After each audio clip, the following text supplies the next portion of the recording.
friends, how's it going? It's me, Betty Jean. Today I'm going to participate in a tag that's been around for almost 2 years. I just didn't feel qualified to participate in it before. This is the Truthful YouTuber tag by Mel Thompson. It was just brought to my attention again recently, and I was like, you know, I never did that because I didn't feel like the questions really applied. I was so new to YouTube. I didn't really get PR back then. I don't know, I was just so new to it, so I felt like most of these questions were kind of irrelevant. So I'm glad that I was reminded of it, and I'm happy to do it for you guys today. I will have Mel Thompson's video down below, of course. Check her video out. I think this is a really cool tag. It's nice to get like the inside scoop a little bit more in different people's videos, different people's perspectives. I loved this tag when it first came around, and I'm happy to do it now. Before we hop into it, I did film this look, of course. It is part of my 3LX1 palette with the Alter Ego Artemis palette, so go check that out if you haven't seen it yet. This wig, by the way, is a Chrisma brand wig, I believe. If you need to know the spelling of that brand, check my FAQ down in my description box. Alright, without further ado, let's hop into this tag. I haven't even read through these questions. I just remembered the tag itself, so I don't have anything prepared. I just wanted to dive into this straight on with you guys. Let's give it a shot. I got nothing to hide. All right, it looks like there are 16 questions. Question number 1, have you ever received a product, tried it, didn't like it, and then decided not to review it? I want to say probably, but not because I'm trying to necessarily not say something bad on the brand. It might have simply just been because maybe the product was insanely boring, maybe it wasn't really my taste, but it got sent to me anyways and I just didn't really have any business showing it on my channel regardless. But if there is a product that even fits into that category, it's been a long time since that would have occurred because I do these PR roundup reviews every single month anyways, so you guys can clearly see everything that I've received and my thoughts so far.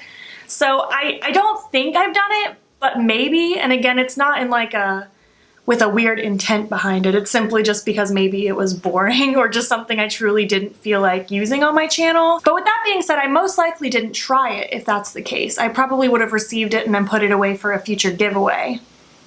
I find it highly unlikely that I would have tried something and then not shown you guys. I feel like I show you guys everything. Question number 2, product you use alone but don't show or use online.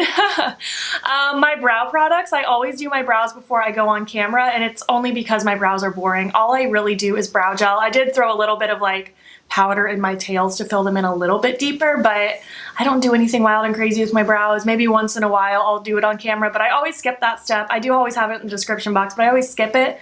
I also never apply mascara on camera. I don't apply lashes on camera either, but you can see those. You never see mascara on me. You never watch me apply it. It's just one of those steps that's boring and doesn't mean anything because I put on false lashes anyways. I think that's about it though. Pretty much everything else I do with you guys. I can't think of anything else off the top of my head. Just the boring stuff, brows and mascara. Number 3, product you want but won't buy because you don't support the brand. There are probably so many things. The first thing that comes to mind is that L'Oreal Pro Glow Foundation. I miss it so much, but unfortunately L'Oreal is not a cruelty-free brand, so who knows if I will ever try that again. There are so many other brands though. I mean, any makeup product from any non-cruelty-free brand I don't try. Brands that are more on the shady side that you don't see me using. There might be something that I want, but I'm just not gonna buy it because I don't support anymore or have never supported in some cases. I feel like the first thing to come to mind though is that L'Oreal Pro Glow. If L'Oreal ever becomes cruelty-free, you better believe I will run out and buy that Pro Glow foundation. I miss it so much. I like wonder if it's even as good as I remember, as I remember it was my favorite. Number 4, do you have any blocked words? I do not. I do get really annoying comments and it comes in floods. I haven't had any this week. So far it's been a really good week, but I will get waves where I just have lots of incessant, annoying, and sometimes mean comments. But nothing's ever such a common denominator that I feel the need to have a blocked word. There was a period where I had so many people bashing on my blush nose, and I literally thought about blocking the words blush and nose, but I didn't want to do that because I also get compliments on it from some of you guys, so I just decided not to. As of right now, I don't have any blocked words. Number 5, do you delete comments? If so, why?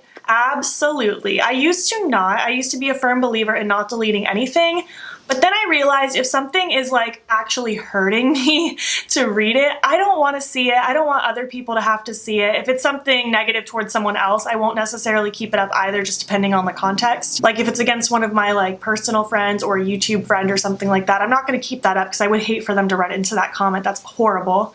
But yeah, absolutely I'll delete comments. If it's constructive criticism, absolutely, you can say whatever you want. I will leave it up. But if you're just being mean and hurtful, I will 100% delete it. That is self-care. I don't have to look at mean, negative people at all. And coinciding with that, number 6, do you block people? No, but I do hide people. Hiding people is so much more satisfying. The hide feature is very similar to block in the sense that if you hide someone, you will never see their comments again. You will never see them pop up on your feed again, but they don't know that. They can still leave comments. They can still do whatever they want. They don't know they're hidden. Whereas if they're blocked, they know they're blocked. The hide feature is just so much more powerful for me because they might still be doing whatever they want to do, but I'll never know about it. None of my viewers will ever know about it. They just think they're doing their thing. It's so satisfying. Again, I don't do that like constantly. It's only if I see someone who's being super hurtful or if I constantly get annoying, critical, but not in a constructive way comments from someone, just people that clearly don't like me. I'm not going to let you have the power to make me feel bad. So yeah, you're getting hidden. Number 7, have you ever lied about a product to stay on good terms with a brand? No. I promise you, from the beginning of time, from here on out, I will always be honest. I don't care what the brand is. If I don't like something, I'm not gonna lie and tell you guys that I don't like it. I will try to pull out the positives of things. Like if I don't like something, I maybe try to spin it on like the types of people that might like it and why I don't. I don't try to just be unnecessarily mean for no reason, but I am gonna criticize makeup if I feel like there's a problem, or if I don't like something, I'm gonna tell you I don't like it and I'm gonna tell you why. I don't care what the brand is. If anything, I want brands that respect constructive criticism. I like brands that respect honesty, and I wouldn't want to work with one that would expect me to lie. Number 8, have you ever initially liked a product when you reviewed it and then changed your mind but didn't let your audience know? I don't think so. If there was a shift in opinion where I went from maybe being in love with it to maybe only sort of liking it, maybe I didn't say something because I didn't feel like it was that big news. Like sometimes you just learn to like other things more and it's not that deep.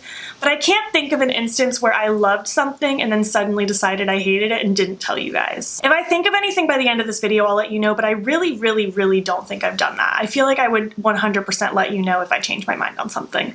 But I'm also pretty good at gauging like what I like and what I don't like. When I've tried something out enough and I've deemed that I love it, it's very rare, I feel like, for me to decide I suddenly don't like it anymore, unless my tastes and preferences just completely change, but I really can't think of an instance where that occurred. Number 9, influencer you don't trust. I'm not gonna name names because I'm not here to be a bully, but pretty much all of the mainstream beauty YouTubers. With some exceptions, of course. I trust Raw Beauty Kristi with my whole heart. I adore Samantha Ravindal. There are people like Bailey Sari and Robert Welsh who are definitely higher up there that I trust, but I feel like the mainstream people that kind of run this industry and have for a long time, those are the people I don't necessarily trust, and mostly just because of the history of how there were so many undisclosed sponsorships. I still see undisclosed sponsorships floating around out there from some of these bigger people, and I don't know, I don't trust them. Like, I do watch some people for entertainment purposes. I still like watching their videos themselves, but I don't necessarily trust them. I won't buy something based on their personal review. I would need to see it from somebody else. Number 10, influencer you trust the most. Oh, who do I trust the most? I really trust Raw Beauty Kristi so much. I trust her with my whole heart. I trust a lot of people though. Like, I have a really good group of people that I watch. Honestly, like, I'll just link down below my beauty community tag video because I shouted out so many beauty YouTubers that I absolutely love and trust so much. We would be here for a whole other length of a video if I went over everyone again today. So Raw Beauty Kristi's the first one to come to mind, but I will also link that video down below if you want more recommendations on some amazing creators in this industry. Number 11, secret tips or product application you don't show while on camera.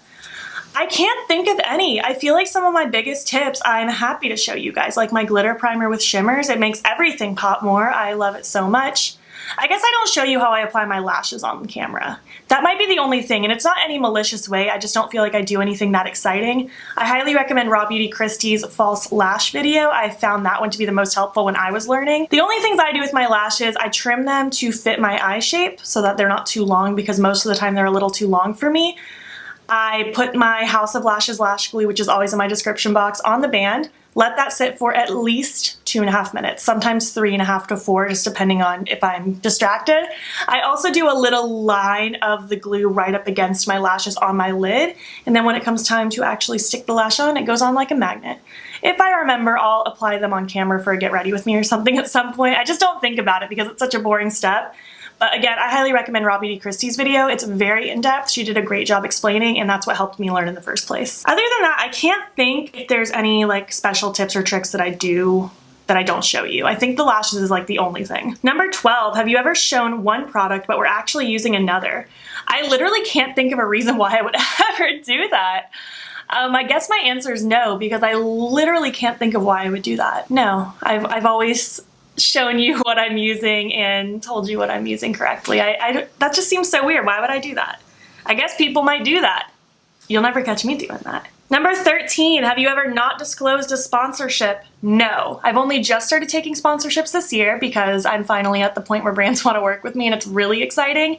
I've only done, I think, 4 total so far, and I was very clear about what I was doing. I even tweet about it on Twitter when I'm in the works of getting a sponsorship because I'm so pumped, and it's really exciting when I have a brand that I want to work with and they want to work with me, and it's a whole thing, and they actually want to pay me what I feel like I'm worth, and it's just a really cool feeling. So I will always be honest with you. I think sponsorships are great as long as you're being honest and as long as it kind of like matches up with what you're doing. But other than that, yeah.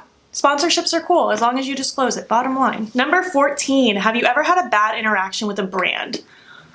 Let me think about that for a minute. I don't feel like I've had any personal bad experiences. Anytime I've ever had something arrive broken, which is very few and far between, I've always gotten it replaced just fine. I don't know, I don't feel like I have any personal testimonies of a bad experience with a brand. Again, if I think of something by the end of this video, I'll let you know. If I think of something while I'm editing, I will insert a clip talking about it. But I don't feel like I've had anything like horrible. You know? Number 15, have you ever bandwagoned with other people's thoughts on a particular product? I'm sure I have. I feel like it just kind of happens when a lot of people are either severely hyping something up or severely tearing something down, to kind of fall into that a little bit. But I also try really hard to focus on my own opinions. If I have a new palette, for instance, I really try to not watch anyone's videos on it before I'm able to film with it so I can form my own personal thoughts. And there's even been times like with the whole subculture debacle, everybody seemed to hate it. I bought mine during the first launch and I loved mine, and I still really like the formula. Not so much the brand anymore, but that's just one of the instances I can think of where I didn't jump on the bandwagon, and I still stand by that. So I don't know, I'm sure it's happened in like smaller doses, but for the most part I try really, really hard to keep my opinions my own and not necessarily just follow what the masses are saying. Number 16, things other creators do that get on your nerves.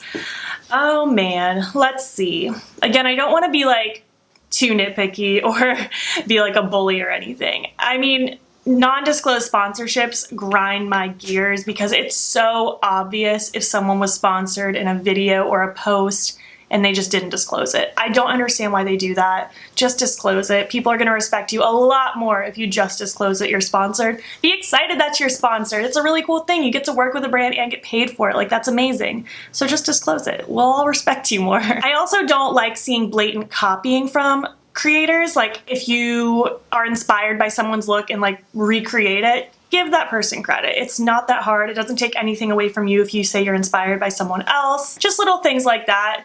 Obviously, there's only so many things you can do that are completely original, but if you know for a fact you're doing something that was completely inspired by something else, just give credit where credit's due. I feel like those are my 2 main points. I can't think of anything else. Like, I know there's things that drive me nuts, but those are the 2 main ones that really grind my gears. But yeah, this was the Truthful YouTuber tag. These were my answers. I gave you my honest answers. I hope you believe me. I hope you trust me. I have no reason to ever lie to you guys. This isn't even my full-time job. Like, this is simply just a hobby. I have literally no reason to lie. I'm not trying to keep on good terms with brands.